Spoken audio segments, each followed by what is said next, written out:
बच्चों को कटाया था। बात कितनी सी थी, क्या यजीदी कलमा नहीं पढ़ता था?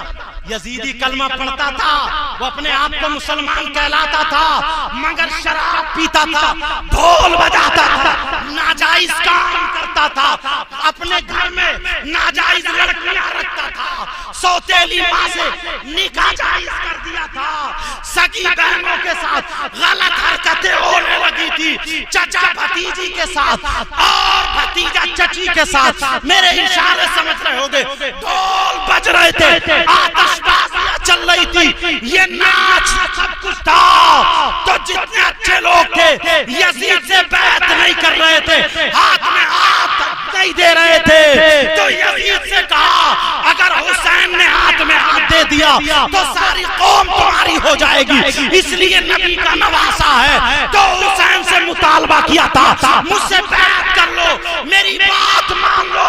अगर हुसैन बैत कर लेते तो बच्चे भी बच जाते, पूरा खानदान बच जाता। अरे नाक कटने वालों, तुम्हारी बेइज्जती हो रही है। हुसैन ने अपने बच्चे दे दिए, हुसैन ने अपनी गर्दन दे दी, हुसैन ने अपना खानदान लुटा दिया, हुसैन ने दुनिया वालों को दिखा दिया। अरे हुसैन वो है जो अपने बच्चे दे सकता है मगर शरीयत पे आंच आने नहीं। तुम कैसे हुसैनी कहलाते हैं? मुझे मालूम है तुम तक असली बातें पहुंची नहीं है। अगर ठंडे दिमाग से सोचोगे ना तो सारी बात हल होती। कुछ वहाबी देवबंदी निकले, उन्होंने जड़ से ही खत्म कर दिया। बोले कुछ मत करो, न 10वां नतीजा, न 40वां, न इमाम हुसैन की महफिल, न ये न वो, तमाम बातें। वो भी मर गए मरदूद जिनकी फातह न दूं। हुसैन पाक से मोहब्बत रखो, मगर वो मोहब्बत रखो जो मोहब्बत होनी चाहिए। माँ बाप की मोहब्बत में कभी ढोल नहीं बजता। ये बजा कभी बोलो, वो मोहब्बत जब पूरी दुनिया का अगर आलिम भी देखे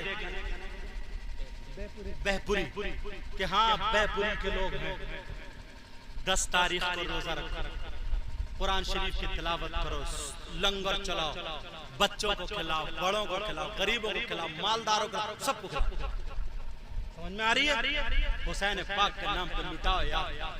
और जो हुसैन पाक ने नाना के दीन को जिंदा किया, 10 मुहर्रम को ऐद करो कि हुसैन पाक ने अपने बच्चों की परवाह नहीं की, अपनी जान की परवाह नहीं की, अपने माल की परवाह नहीं की, मगर ढोल वाले के हाथ में हाथ नहीं दिया, शराबी के हाथ में हाथ नहीं दिया। अब मुझे बताओ, ये जितने शराब पी के ढोल बजा रहे, जितने वो चर्स वगैरह और ढोल वगैरह और क्या क्या पी के ये ढोल बजा रहे, मुहर्रम उठा रहे, ये सारी चीजें कर रहा है, तो इनसे हुसैन पाक राजी हो सकते हैं? जब कल मैदान करबला में उन शराबियों से हुसैन पाक राजी नहीं हुए, तो आज 1400 साल के बाद इन शराबियों से हुसैन पाक कैसे राजी नहीं हो सकते? आज से कोई किसी से लड़ाई तो नहीं करेगा, कोई मुफ्ती तो नहीं बनेगा, झगड़े नहीं करना।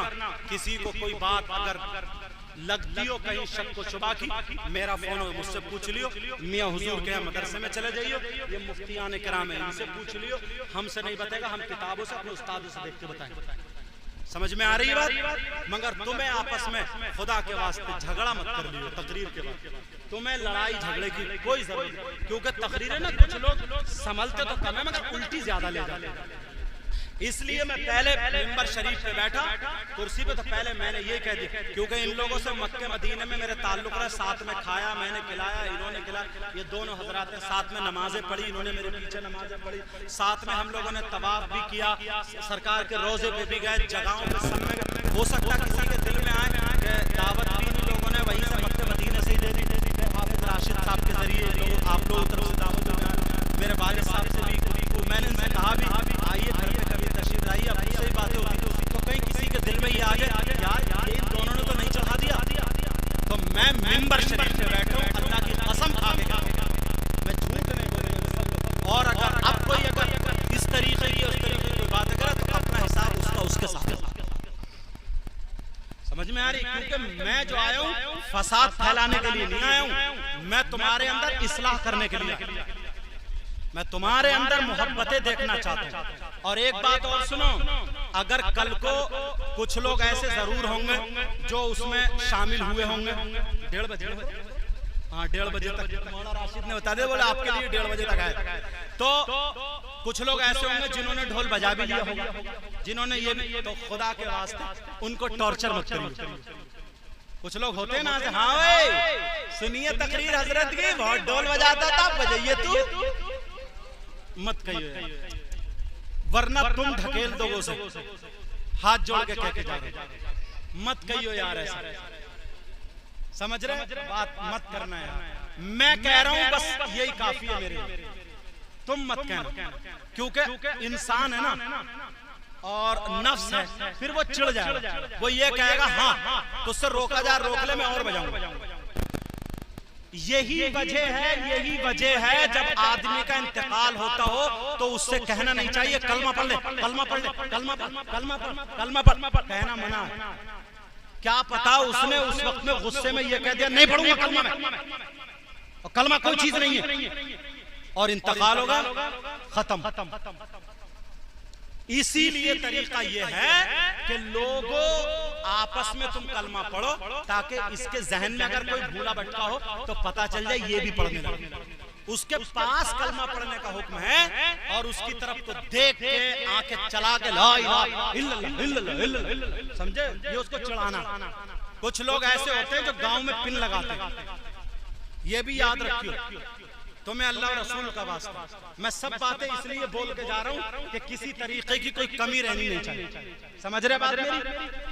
इमाम हसन हुसैन के पास बस 2 मिनट और ले रहा हूं। इमाम हसन हुसैन के सामने एक शख्स ने, बुजुर्ग ने जो था वुजू गलत बना लिया, तो वो इतना हक रखते थे, जब बड़े बड़े सहाबी कांधों पे घुमा रहे उन्हें, नबी पीठ पे बैठे गए, चाचा बुढ़े हो गए, तमीज नहीं है, अकल नहीं है, इतने बूढ़े हो गए, बुजुर्ग हो गए, तुम्हें वुजू बनाना नहीं, लेकिन नहीं कहा चाचा अस्सलाम वालेकुम, वालेकुम अस्सलाम, खैरियत क्या, कहा ऐसा करो बेटा, देखो मोटरसाइकिल किसकी है, पीछे जाओ एक भाई मोटरसाइकिल रास्ता साफ करके आओ। अब सब थोड़ी आओगे, वो जो मोटरसाइकिल 2 भाई जाओ उधर को रास्ता खोल दो, तवज्जो रखो मेरी तरफ, अब सब लोग मेरी तरफ तवज्जो। तो उन्होंने कहा चाचा मियां हमारा एक फैसला है वो तुम करोगे। तुम बुजुर्ग, कहा बेटा क्या फैसला, कहा हम दोनों भाई वुजू बनाएंगे, हम में से ये जो है ना ये ऐसे वुजू बनाएंगे जैसे हमारे नाना ने वुजू बनाया, और मैं ऐसा वुजू बनाऊंगा जैसे नाना ने नहीं बनाया, ये बताना किसका अच्छा। तो इन्होंने पहले ही फैसले करा नाना ही का अच्छा होगा, तो बोले ये बनाएंगे नाना की तरह, बोले हाँ। तो एक ने ऐसा वुजू बनाया जो वुजू बनाने का तरीका था, और एक ने ऐसा वुजू बनाया जैसे वो चचा मियां बना रहे थे, गलत। तो उन्होंने कहा बेटा बताऊं, वुजू इन्होंने अच्छा बनाया जिन्होंने अपने नाना की तरह बनाया, और चचा मियां मुंह पे कपड़ा रख के बोले अच्छा हुआ मैं नहीं बना, बोले गलत तो मैं ही बना रहा था, बोले आज से मैं भी सही बना, इस्लाह भी हो गई, नाराजगी भी नहीं हुई। और अब जब तुम अगर ऐसे करो, सुनिए कल परसों की, अब क्या बजाइए, तू बहुत नक्कड़ियां बजाता था और वो करता था, ऐसे मत करिए, ये झगड़े वाले, ये इस्लाम का तरीका नहीं, समझ में आ रही है। मैं भी कर रहे जुमले बोलता हूँ, लेकिन दायरे में रहकर, अपने दायरे में रह करके। बहरहाल इंशाअल्लाह अल्लाह ताला मुझे भी अमल की तौफीक अता फरमाए, आपको भी अमल की तौफीक अता फरमाए, पूरे गांव वालों से बड़ी मोहब्बत, और जब से ये लोग मदीना शरीफ में रहे साथ में, तो और जितने भी गए ना हजरत, सबके फोन आते हैं मेरे पास, मगर कम उठा पाता हूँ। ये ऐसे हैं जिन्होंने मेरा पक्का एड्रेस ले लिया, मेरी जड़ तक पहुँच गई, समझे। अल्लाह ताला सलामत रखे पूरे गांव को। और चलोगे ना मदीना शरीफ, मक्का शरीफ, अल्हम्दुलिल्लाह मेरे लिए भी दुआ करियो, इंशाअल्लाह ये उलमा भी जाएंगे, अल्लाह ताला बरकत फरमाए।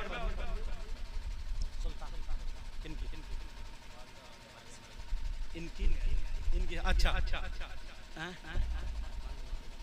हाँ हाँ, वो मेहरबान भाई की वालिदा, हमारे इनके हाजी साहब की, अहमद साहब की, हाजी अहमद हसन साहब की अहलिया, मैं इतनी दिल से दुआएं करता हूँ, इन्होंने इतनी दुआएं ली मेरी, बस मैं वो बता, इतने बड़े होकर के इन्होंने दुआएं ली, दिल से बता, ऐ अल्लाह मौला नबी के बच्चों के सदक़े में तू उनकी मग़फ़िरत करवट करवट उन्हें जन्नत नसीब फरमा। तमाम बुजुर्गान दीन का सदका अता फरमा। और जिसके भी घर से जो गुजर चुके हों, भाई बहन माँ बाप, ऐ अल्लाह दुनिया भर के आले रसूल के सदक़े में मेरे मौला तू उनकी भी मग़फ़िरत फरमा। और अगर कोई बीमार हो तो शिफा अता फरमा। ऐ अल्लाह इस गांव में बहारें अता फरमा। दीन और दुनिया की दौलत से माला माल फरमा। आपस में इत्तेहाद इत्तिफाक पैदा फरमा। बुराइयों को दूर कर दे, निफाक को दूर फरमा दे, झगड़ों को दूर कर दे। ऐ अल्लाह हर मुसीबत को दूर फरमा दे। उलमा को अपने दर से ग़िना नसीब फरमा। इज्जतों की दौलत से माला माल फरमा दे। मेरे साथ में पढ़िए ला इलाहा इल्लल्लाह, फिर पढ़िए ला इलाहा इल्लल्लाह, फिर पढ़िए ला इलाहा इल्लल्लाह, फिर पढ़िए ला इलाहा इल्लल्लाह मुहम्मदुर रसूलुल्लाह सल्लल्लाहु तआला अलैहि वसल्लम। अस्सलामु अलैकुम व रहमतुल्लाहि व बरकातुहू।